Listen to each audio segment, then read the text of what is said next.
reminded the word of God in our faith and your hearts. O Importantes. nagpasalamat si Pastor Lee sa itong pag-apil, sa pagsimba, sa base sa pulong sa Diyos, sa pagsapulo sa pulong sa Diyos. O kini, ato yung mahinduman sa atong kasing-kasing o sa atong mga una-una.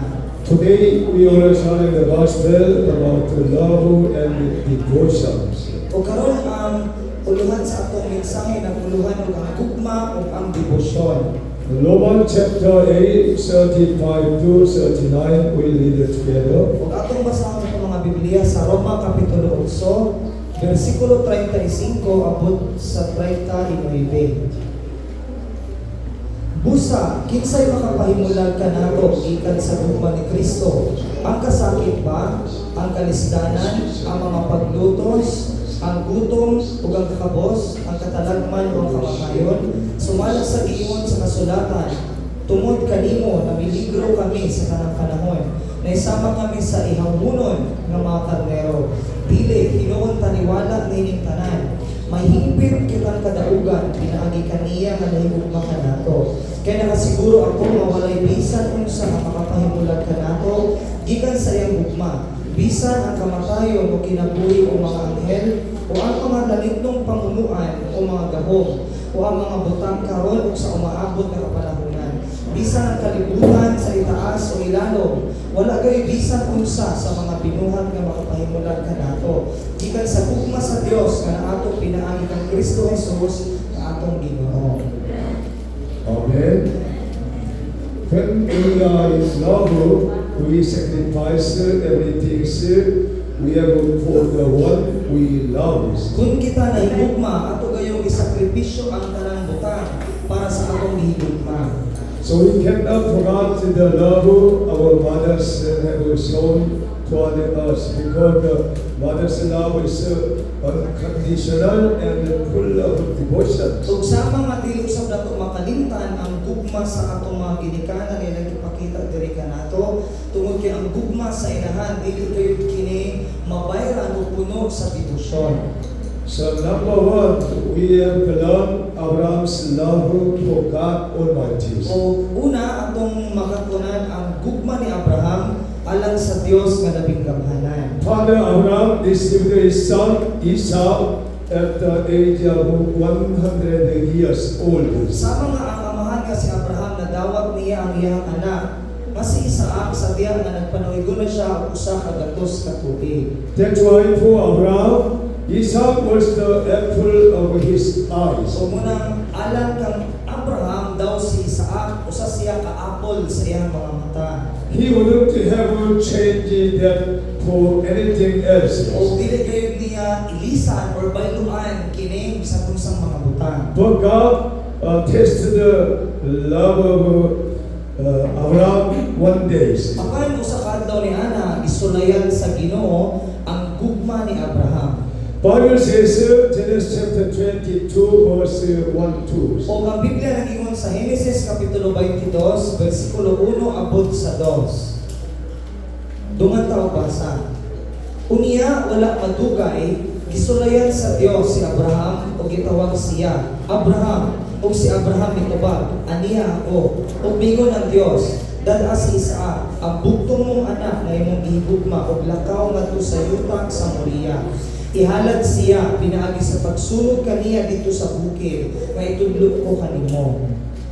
Almighty God said to Abraham, you must sacrifice burnt offering as a burnt offering your begotten son Isaac. O ang labing gamhanan nga Dios iyang gisugo si Abraham niyon siya kinahanglan nimong ihalad isip usa ka halad sinunog ang imong anak nga si Isaac. Abraham was willing to sacrifice his son as an offering to obey the word of God fully. O buot gayon nga ihalad ni Abraham ang iyang anak isip usa ka halad sakripisyo aron sa pagtuman pag-ayo sa sugo sa Dios. Because Abraham believed God Almighty wholeheartedly. Tungod kay si Abraham mituman siya sa Dios sa kinasing-kasing gayon. So when we believe God Almighty wholeheartedly, we can sacrifice it, we can obey the word of God very fully. Muna kung ato gituuhan ng Dios sa kinasing-kasing ngayon, makahimo kita pagsakripisyo o pagpagamit sa ato ang kaugalingon pag-ayo. So I tell you the truth, have a faith in God,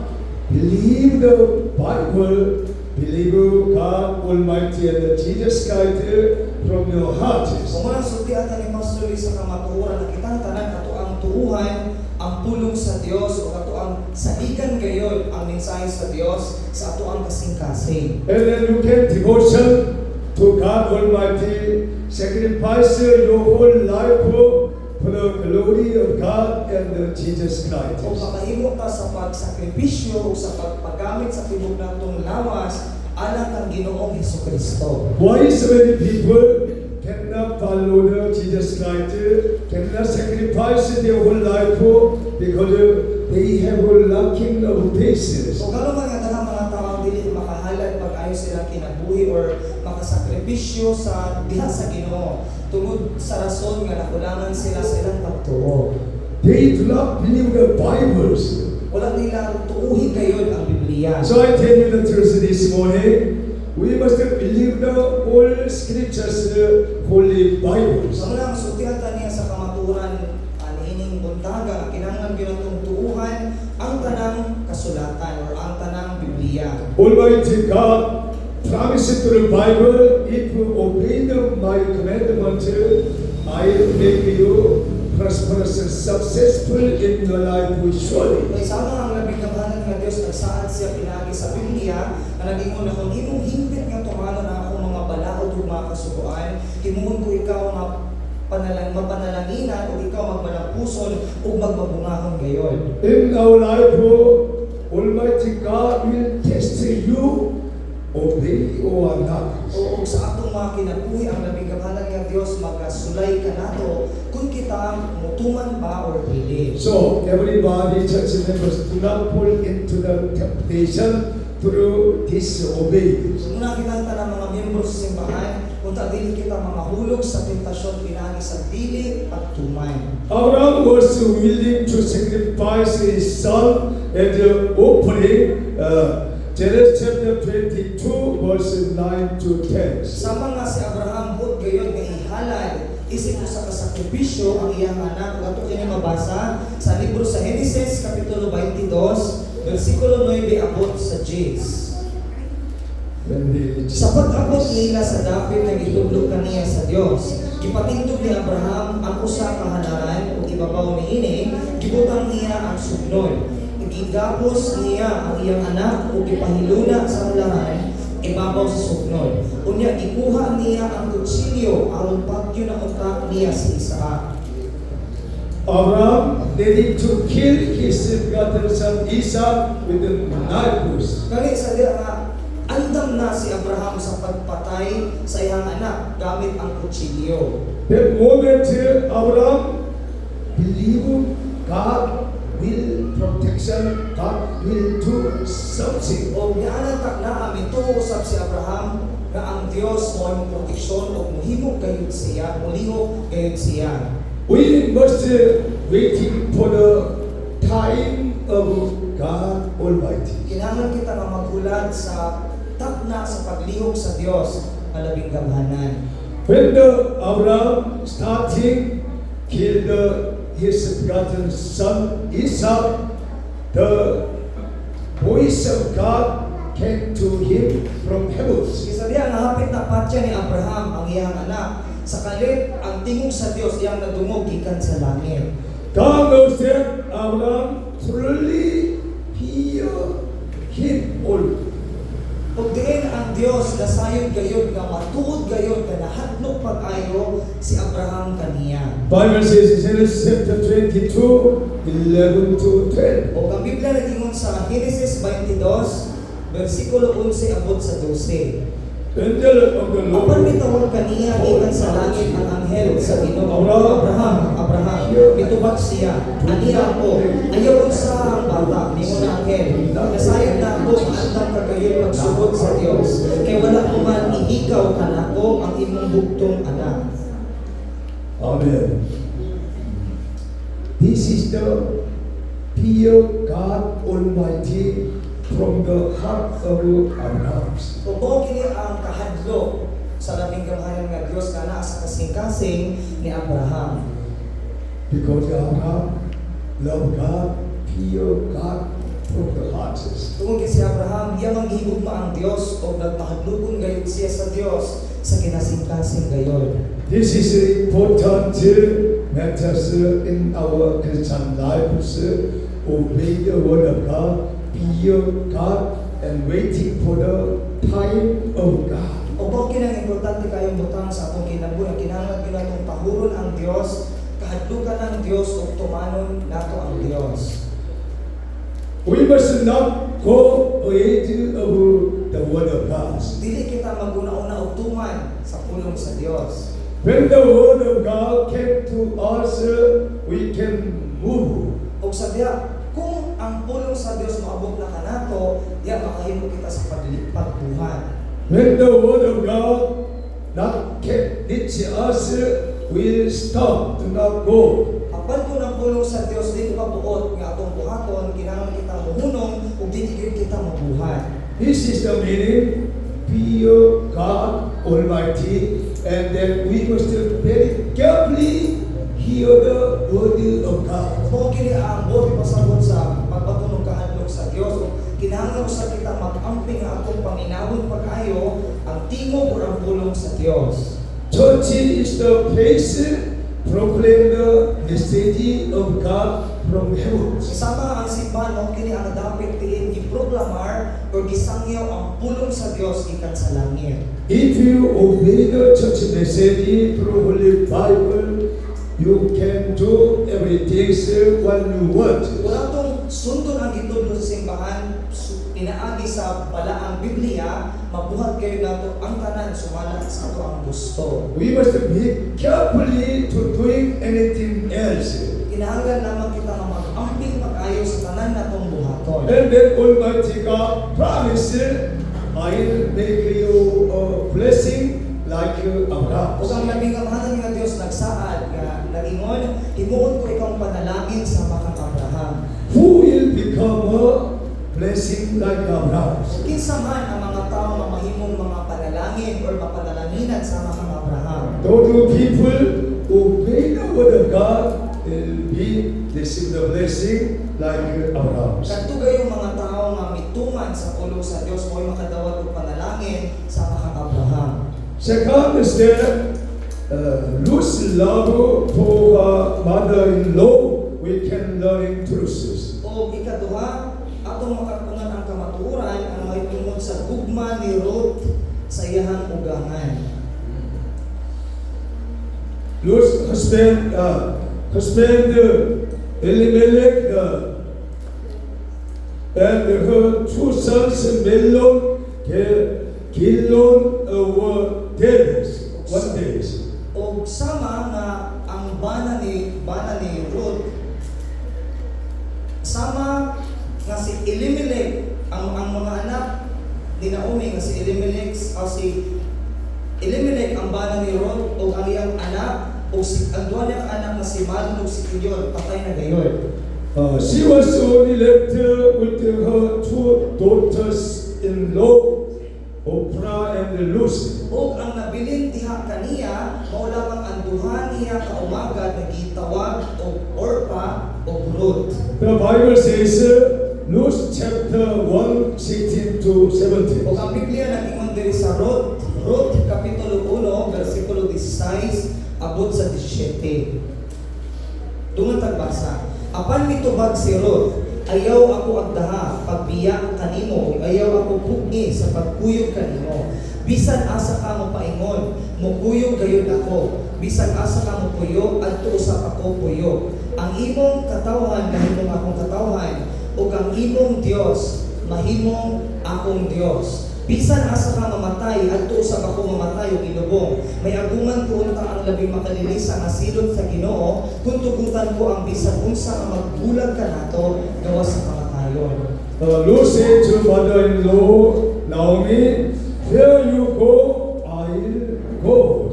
O si Ruth, niingon siya sa iyang ugangan nga gitawag og Naomi nga bisan asa ka muadto ako.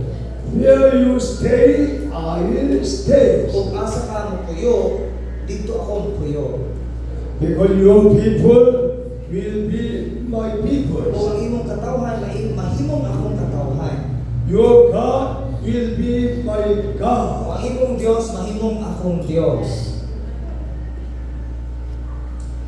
Where you die, I will die O also. asa ka mamatay o ilubong, adto sa ako dito mamatay o ilubong. And there I will be buried. O dito ako ilubong. May the Lord deal with me, be it ever so severely, if anything but death separating you and me. Mahiaguman ko unta ang labing makalilisang asilod sa Ginoo, kung tugutan ko ang bisan unsa nga magbulag ka nato gawas sa kamatayon. Don't know now me lose had the mind never changed departed from mother-in-laws. O ang iyang ugangan nga si Naomi, na sayod gayod nga kini si Ruth, usa ka determinado kayo nga dili gyud siya kubuot nga mobiyang sa iyang ugangan. Even though husband dies, no more hope, but she was believer, mother-in-laws. O bisan tuod patay na iyang bana o tuwad na siya paglaom, apan aduna siya nakabaton siya paglaom ug mituo siya sa iyang ugangan. We attended the Jesus Mission Church here. Kung sa mga tambong kita karon sa pag-apil sa ato ang simbahan diri sa Jesus Mission Church. As we trust in the Bible, we must trust in the message of the churches. O sa mga misalig kita sa Biblia, kinahanglan usab natong saligan ang gitudlo sa simbahan. And then Ruth become a very famous person. Mary was with the was. Kung saan kung pinaagi ni si Ruth na ilado kayo siya o na minyo siya sa kadalaki nga gitawtingan lag buas. Become a forefather of David, forefather of Jesus Christ. Diin siya ang kagikan o nahimong katigulangan ni David o katigulangan ni Jesucristo. This is the very important lecture. What shall we do when we decide something? O buosab kinang importante kaayo nga pagtulunan kung sa angay natong buhaton sa diha ang desisyon kita o usa ka butang.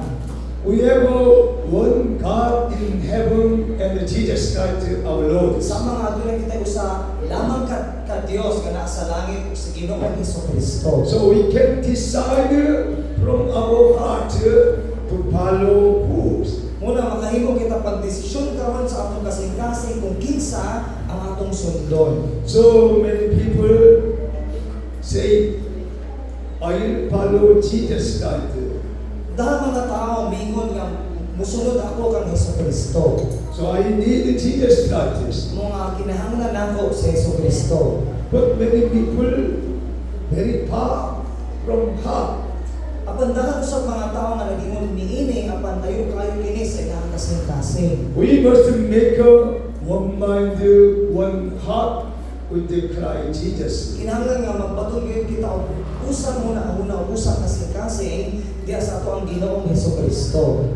And then they never separated from Jesus Kung Christ. hindi sila mabulag o mubulag kang Hesukristo. The word of God is protection and holding your life very well. Ang pulong sa Dios mo proteksyon o mo mupugong sa ilang kinabuhi pag-ayo. Even though in our life difficult time, suffering time, problems, and the sickness will come upon us. Bisan og sa ato ang kinabuhi, makahibalan kita mga kalisdanan, mga kasakitan, o bisan mga balatian na moabot sa atong kinabuhi. But through reminding watching the system on the cross, we can overcome the all kind of difficult situation that way. Apan pinaagi sa atong paghinumdum kung saan gibuhat ni Jesucristo dito sa cross, ato gayong malampusan kini mga lisod usab ka mga sitwasyon. That's why number 3 God's love for mankind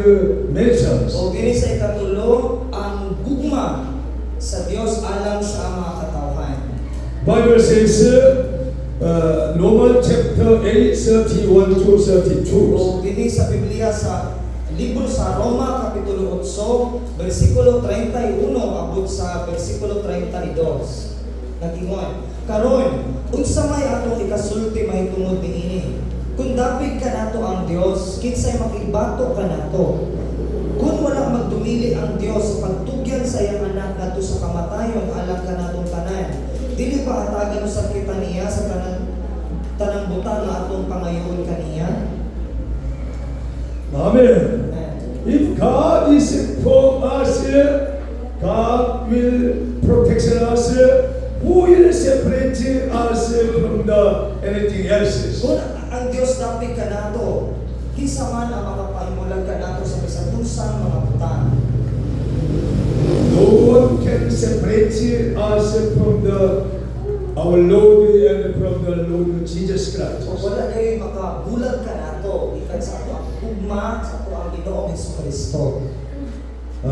Jesus' love, we find in Romans chapter 8, 33 to 39 again. Kung ang ugma ni Jesus atong makablagan, atong masambalik ang maong libro sa Roma kapitulo 8, bersikulo 33 abot sa 39. We'll read the whole together loud voice. Atong kusgon og basa.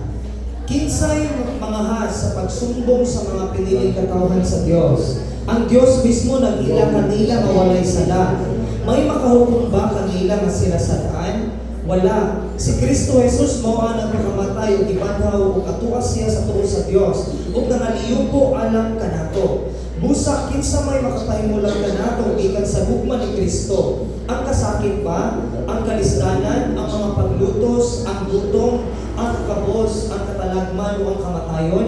Sumala sa giwon sa kasulatan, tungod kanimo namiligro kami sa tanang panahon. Naisama kami sa ihamunon ng mga karnero. Dili, hinuon taliwala at ining tanan, may higpit kitang kadaugan, pinaagi kaniya na nahigugma ka nato. Kaya nakasiguro ako nga walay bisan unsa nga mapapahimulan ka nato gikan sa iyang gugma. Bisan ang kamatayon o kinabuhi, o mga anghel, o ang mga langit ng pamunuan, o mga gabong, o ang mga butang karon o sa umaabot na kapanahonan. Bisan ang kalibutan sa itaas o sa ilalom, wala kayo bisan unsa sa mga pinuha nga makapahimulan ka nato, gikan sa gugma sa Dios nga naato pinaagi kang Kristo Jesus na atong Ginoo. Amen. This is the love of God and the Jesus Christ for us. Mo kini ang gugma sa Dios kasi Ginoong Jesucristo alang ka nato. We can conquer everything through our Lord Jesus Christ. Diin maangkon nato ang tanang butang pinaagi kang Jesucristo. Also, the Lord God sent the Holy Spirit from Heavenly Father God Almighty. Ug ang gugma usab nga ipadala ang Malang Espiritu nga gikan sa nangiton nga Amahan. Because God knows that we cannot overcome the very well when it repentance. Tungod kay ang Dios nasayod nga dili gyud nato mabuntog ang mga pamatasan sa kalibutan. That's why God promised, I pour my Spirit on all people, and then the Counselor Holy Spirit will control your life, protection your life very well. Mga labing ang mahal nga Dios nagsaad siya nga iyang ibugbo ang iyang Malang Espiritu ang magtatabang ug siya mo upay o mo'y mo dumala sa tibok natong kinabuhi. To overcome the whole kind of situation of the world, we must receive the Holy Spirit.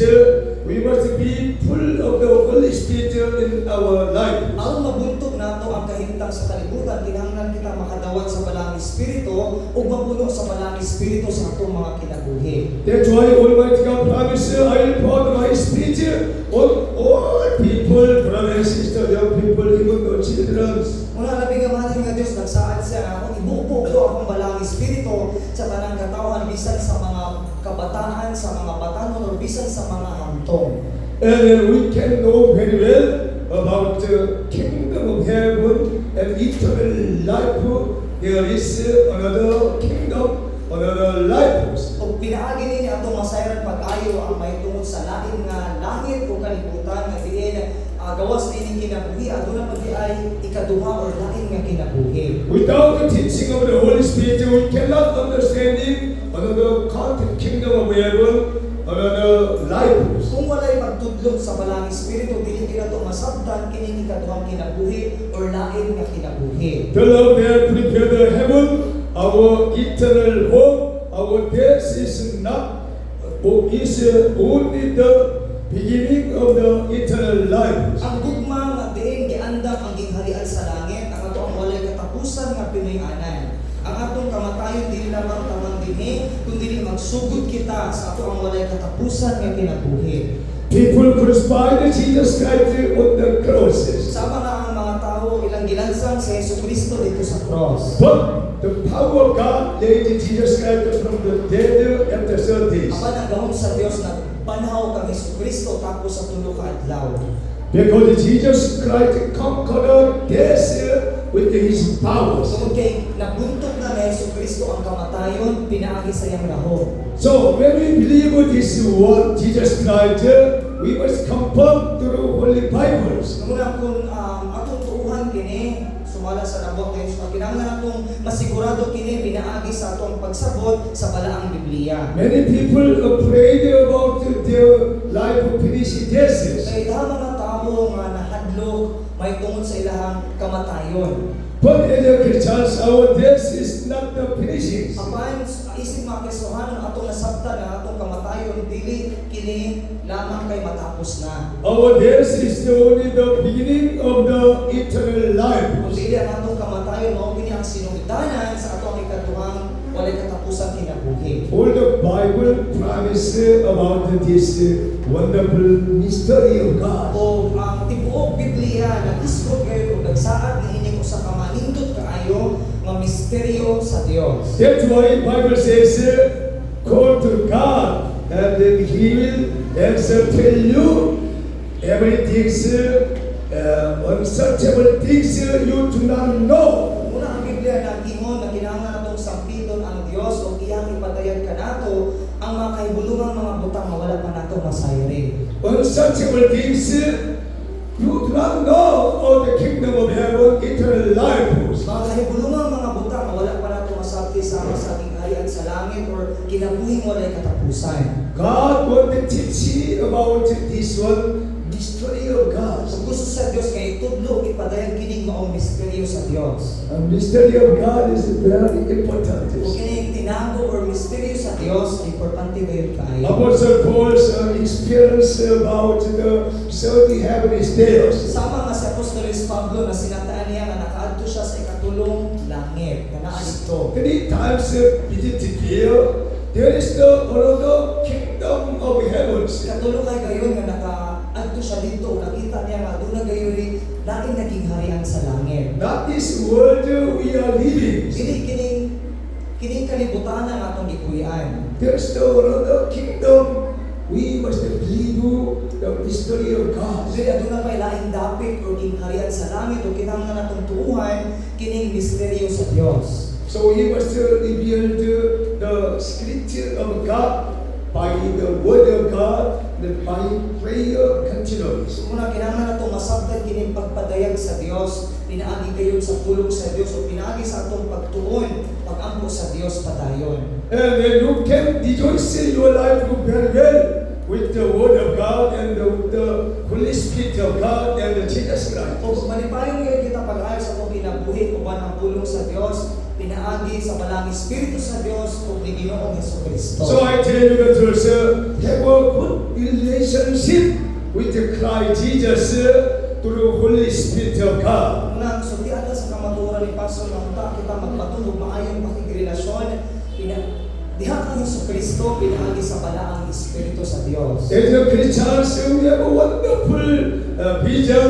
We can have a good relationship with the God Almighty and the Holy Spirit. Isip mga Kristohanon kita aduna gayon nindot kaayo nga pananawon or pangandoy nga makapatun kita maayong relasyon diha kang Ginoong Jesucristo sa balaang Espiritu. Because God so loved the whole universe. Kay igugma kita pag-ayo sa Dios. Our God's love showing John chapter 3:16. So ang gugma sa atong Ginoo iyang ipakita dinhi sa libro sa Juan kapitulo 3 bersikulo 16. Everybody shouting. O kitang tanan atong isinggit. Kay gihigugma pag-ayo sa Dios ang kalibutan ug tungod niini gihatag niya ang iyang bugtong anak. Aron ang tanan nga mutuo kaniya dili malaglag kung dili makapatuloy noon sa kinabuhi dayon. Almighty God gave unto us His begotten Son, Jesus Christ. Ang labing gamanan nga Dios gihatag niya dinhi kanato ang iyang bugtong anak nga sa Hesukristo. Almighty God promised, whoever believes in Jesus Christ shall not perish. O ang labing gamanan nga Dios nagsaad ang tanan nga mutuo kang Hesukristo dili gayud malaglag. When we believe in Jesus Christ, we have eternal life promised in Bible. Kung mutuo sa kita sa kinasingkasing kang Hesukristo kita makapaton o kinabuhing walay katapusan. So we are living sacrifice. Jesus laid everything up on the altars. Kung ang isip ko sa kabuhing halad, hatag ni Ginoong Hesukristo ang tanan dito sa altar. Jesus sacrificed himself for make us another person, new person. Halad, gitugyan ni Hesukristo ang iyang tanan aron himuon kita mga bagong mga katawhan. When I was in very big trouble and suffering in my life, I could not find the ways. O atong adunay daghang kayong kalisdanan ug kasamang pag sa pastor siya kinabuhi, wala siya kabalo asa sa paingon. I lost my ways. O nawala siya sa iyang dalan. But when the Holy Spirit come upon to me, I was found new ways. Apan sa pagkunsad na pag-abot sa balang Espiritu sa iyang kinabuhi, nakablag siya o panibagong dalan. Holy Spirit guide me, help me, give me a new strength to become an evangelist. Ang balang Espiritu nag-iya kaniya, nagtudlo kaniya o naghatag kaniya og bagong kusog aron mahimo siyang bagong ebanghilista o magsasangyaw. When I went to the evangelism, the Holy Spirit tell me what to do something for every people. So sa diha nga moadto siya para sa pagsangyaw, ang balang Espiritu magatudlo kaniya kung say angay niya buhaton alang sa katawhan. I could understanding every people want Jesus Christ. They need message of God very fully. So diin iyang nasabtan nga ang tanang katawhan nga kinahanglan gayon ti Ginoong Hesukristo, nga kinahanglan sa iyang mensahe o ganahan sila nga makasabot pag-ayo. That's why from that time I never stop preaching the gospel, deliver the good news to every people around the world. Walang sugod kayo nagtutak na sa iyang pagwali, wala din siya mahunong sa pagsangyaw sa pulong sa Dios, padayon o nabot siya bisan asa sa tibuok kalibutan. Do not deceiving your life. Somebody will tell you, this is very difficult time, difficult area, difficult country. Do not preach the gospel likewise. Ayaw pailan sa uban, kung uban ngayon kanimo nga dili ni lisod kay ning sangyawan dire o delikado kay ning nga sitwasyon, dili kita angay nga magpailad kanila.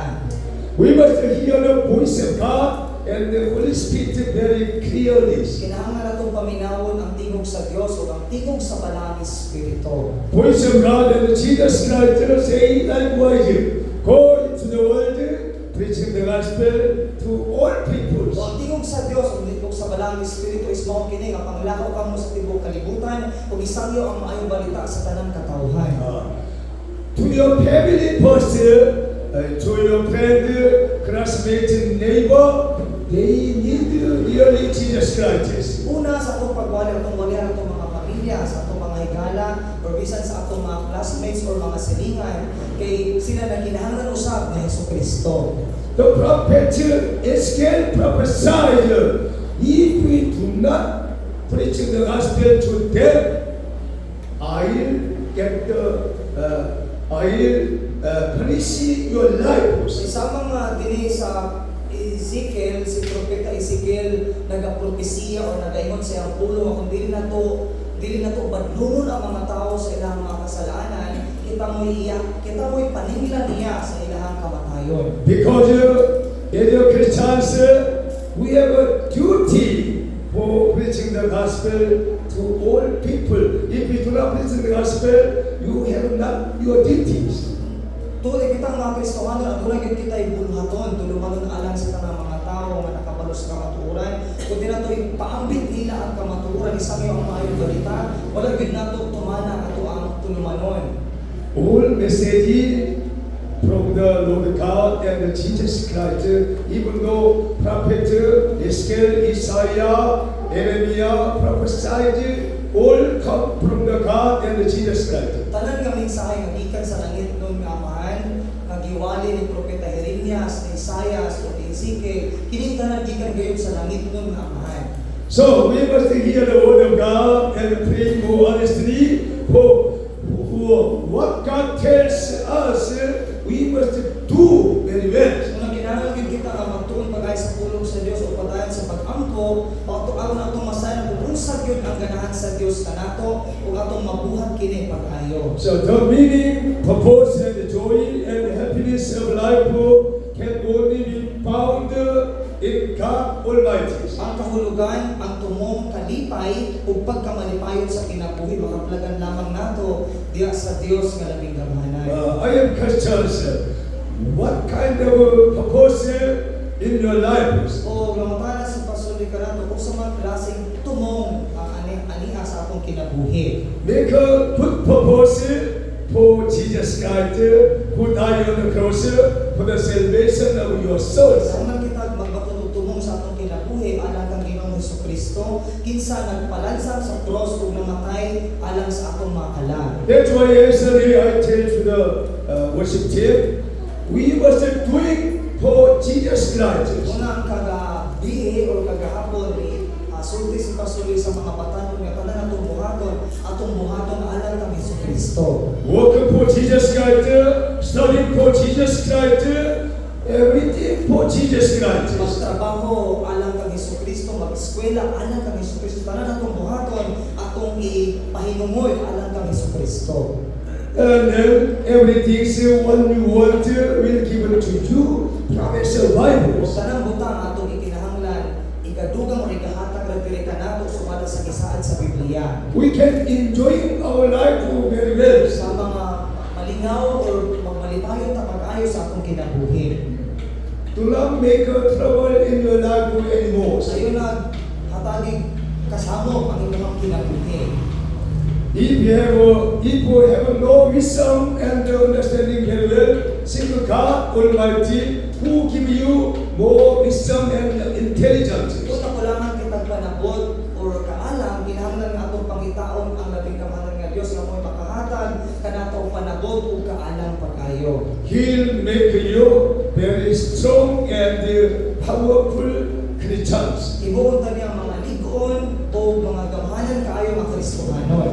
Bible says, be strong in the courageous in the Lord God and the Jesus Christ. Ang Biblia na ingon na kinahanglan kitang magmaisugod o pagpalasigon diha sa ato ang Ginoong Hesukristo. Also have a vision in the Lord Jesus Christ and bless all around the world, not only small minds. O magbatunusab kita o maayong pananawon diha sa ato ang Ginoong Hesukristo din ato ang atong hunahunahon ug ato ang gakso gawaton ang tanang mga tao sa tibuok kalibutan ug dili lamang kay gamay ra kaayo ang atong hunahuna. Make your mind widely to the Bible, not only occurred by city Negros Island, but also all around Asia and all around the world. Make your mind widely. Atong palabdon pagayo atong hunahuna dili lamang taman diri sa Bahis or sa tibuok Negros kundi kung mahimo sa tibuok kalibutan o sa tibuok Asia atong palabdon pag-ayo ang atong hunahuna. And then Almighty God will be with you, help you. O ang labing kamahalan nga Dios mag-uban ka nato ug maoy mutabang ka nato. If you have a mind very small, you can make a small things. Kung maghimo kag kung ato hunahuna gamay ra kaayo, gamay ra sa mga atong mabuhat. If you have a mind widely, you can make a wide, perfectly things. Kapag kung doon tayo lapad kayo mga hunahuna, makahimo kag dagko o hipit nga mga butang. That's why Bible says, first of all, make your mind widely with the word of God and the Holy Spirit. Mula ang pulong sa Dios na imong tuna ato ang palagdo ng atong huna pinaagi sa pulong sa Dios o sa balaang espiritu. Because the Holy Spirit hovering over the all along the world now. Tungod kay ang balaang espiritu galihok kayo siya sa tibuok kalibutan bisan karong taknaa. So we can intercede prayer by the Holy Spirit to all along the people, not only our church members. Muna makahimo tapag ampo alang sa tanang katawhan dili lamang sa atong mga miyembro sa simbahan. I hope and believe you can do and change your mind. Muna nag-ampo ug naglaom ug nituo si Pastor Lee nga ato kagayong pag-ubon ang atong mga una-una. I will conclude message. Humanity's greatest joy and happiness come from enjoying love. Sa tunay pa na po si Pastor siya mensahe nga ang dakong kalipay ug pagkamalipayon nagikan gayon sa pagtagamtam sa paghigugma. There is loving and being loved in tongues. Diin ana ay gugma o tunay paghigugma. But human love is always selfish and imperfect. Apan ang tawpunon nga gugma kanunay gayon ilang kaugalingon ang giuna og dili hingpit. God's love, however, is perfect. Apan ang gugma sa Dios hingpit gayon. Only God's love can we find the eternal hope and happiness. Ug diha lamang sa gugma sa Dios makakaplag kita og walay katapusang paglaom ug kalipay. When you love one another, God's powerful arms will greatly change the course of your life. Kung maghigugmaay kita sa matag usa, ang gamhalang mga kamot sa Dios muusog gayud sa dagan sa akong kinabuhi. Do you want to change your lifestyle? Ganahan ba kita nga mausog sa ato ang pagkinabuhi? Try something small one from today. Love one another, neighbor, friend, with the one you have something sharing. O karon ato ang sulayan sugod karon sa ginagmay nga makahimo kita sa paghigugma sa ato ang mga silingan sa ato mga pamilya or sa ato mga igana o ato ipaambit ang usang butang nga aniya kita.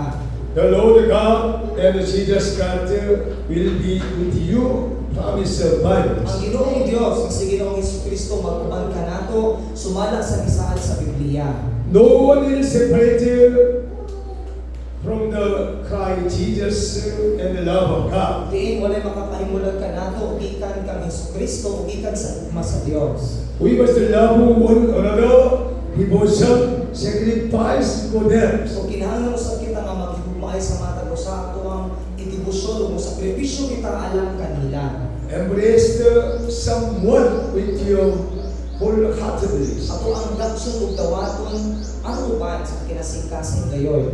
We must remove the selfishness in our lives. O ang pagka-selfish atong tangtangon gikan sa atong kinabuhi. And then God will embrace your lives. O ang Dios mudawat ug mugapos sa atong kinabuhi. We pray, Father God, we have a message today. Magampo ta, Amahan, daghang salamat sa mensahe karon. Help the whole church members make a wide mind.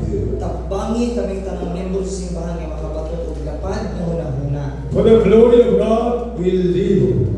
Alang sa kahimayaan sa Dios kami magpuyo. For the glory of God will die. Alang sa kahimayaan sa Dios kami usab mamatay. As the Jesus died on the cross for the salvation of our souls. Sama nga si Jesucristo namatay dito sa cross alang sa kaluwasan sa akong mga kalag. As a Lucy followed the mother-in-law Naomi wholeheartedly. Sama nga misunod si Ruth sa iyang ugangan nga sinaumi sa kinasingkasing gayon. We have to go wherever God sent us. Gusto kami nga muadto bisan asa ipadala kami sa Dios. We stay always with the Jesus Christ and the Holy Spirit. Magpabilin kami kanunay di kang Jesucristo ug sa balaang espiritu. We do everything with the Jesus Christ, our Lord. Ang buhaton ang tanan alang kanimo Ginoong Jesucristo nga among Ginoo. Make all of us real Christian and faithful Christian. Himuha kaming tanan nga mahimong mga matuod nga karon nga mga Kristohanon. In Jesus' mighty name, Sa labing balaang pangalan ni Hesus Kristo, we pray. kami nag-ampo. Say Amen. Amen. May the Lord